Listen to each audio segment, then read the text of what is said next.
قبر کی پہلی رات کا منظر کیسا ہوگا؟ یہ ایک ایسا سوال ہے جس کی تلاش میں ہر دوسرا شخص نظر آتا ہے۔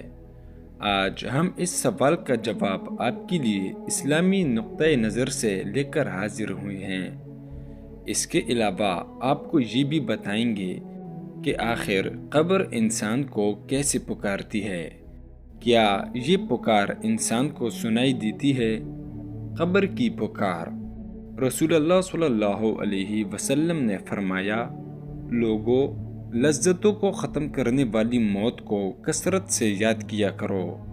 قبر ہر دن اپنے مردوں سے خطاب کرتی ہوئی اعلان کرتی ہے، میں غربت اور تنہائی کا گھر ہوں، مٹی اور کیڑوں کا گھر ہوں۔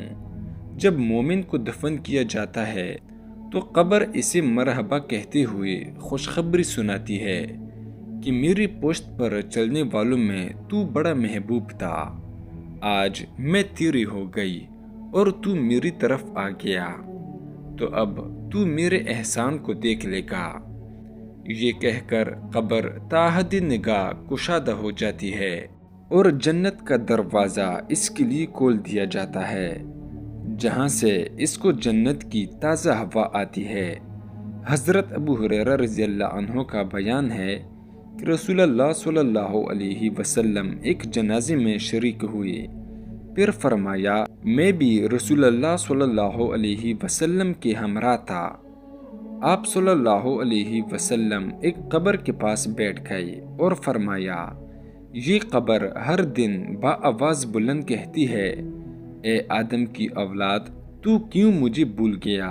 کیا تجھے یہ معلوم نہیں کہ میں تنہائی کا گھر، غربت کا گھر، وحشت کا گھر، کیڑے مکوڑوں کا گھر ہوں؟ میں بہت تنگ گھر ہوں، مگر اللہ جس کے لیے کشادگی کا حکم فرمائے گا اس کے لیے کشادہ ہو جاؤں گی۔ اس کے بعد آپ صلی اللہ علیہ وسلم نے فرمایا، اے قبر، تو یا تو جنت کا چمن ہے یا پھر آگ کا ایک تنور۔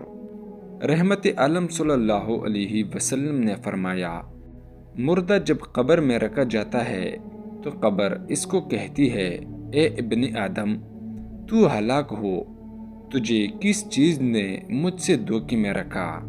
کیا تجھے معلوم نہ تھا کہ میں فتنہ، تاریکی اور کیڑی مکوڑوں کا گھر ہوں؟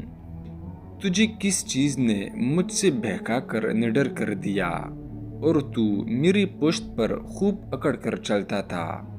اگر وہ مردہ نیک ہوتا ہے تو اس کی طرف سے قبر کو جواب دینے والے جواب دیتے ہیں، اے قبر، تو دیکھ تو صحیح اس کے اعمال کیسے ہیں، یہ اچائی اختیار کرتا تھا اور برائی سے باز رہتا تھا۔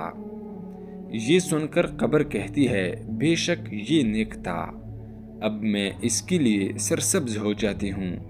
مردے کا جسم اس وقت منور ہو جاتا ہے اور اس کی روح اللہ تعالیٰ کی طرف بھیج دی جاتی ہے۔ حضرت عبداللہ بن عبید رضی اللہ عنہ سے روایت ہے کہ رسول اللہ صلی اللہ علیہ وسلم نے فرمایا، مردہ قبر میں بیٹھتا ہے اور ان لوگوں کے پیروں کی آواز بھی سنتا ہے جو اس کے جنازے کے ساتھ قبر تک گئے ہوں۔ مردے سے اس کی قبر کہتی ہے، اے ابن آدم، تیری ہلاکت ہو، تو نے میری تنگی، بدبو اور کیڑی مکوڑوں کا خوف نہیں کیا، اس لیے تو نے ان چیزوں سے بچنے کے لیے تیاری نہیں کی۔ بدعمال مردے سے قبر کہتی ہے، تجھے میری تاریکی، میری وحشت، میری تنہائی اور تنگی اور میرا غم یاد نہیں رہا؟ اس کے بعد قبر اس کو جکڑ دیتی ہے، جس کے بعد اس کی پسلیوں کی ہڈیاں ایک دوسرے میں پیوست ہو جاتی ہیں، جبکہ نیک بندی کے لیے قبر کشادہ کر دی جاتی ہے اور اس کے دائیں ایک کھڑکی کھول دی جاتی ہے، جہاں سے اس کو جنت کی ہوا آتی ہے۔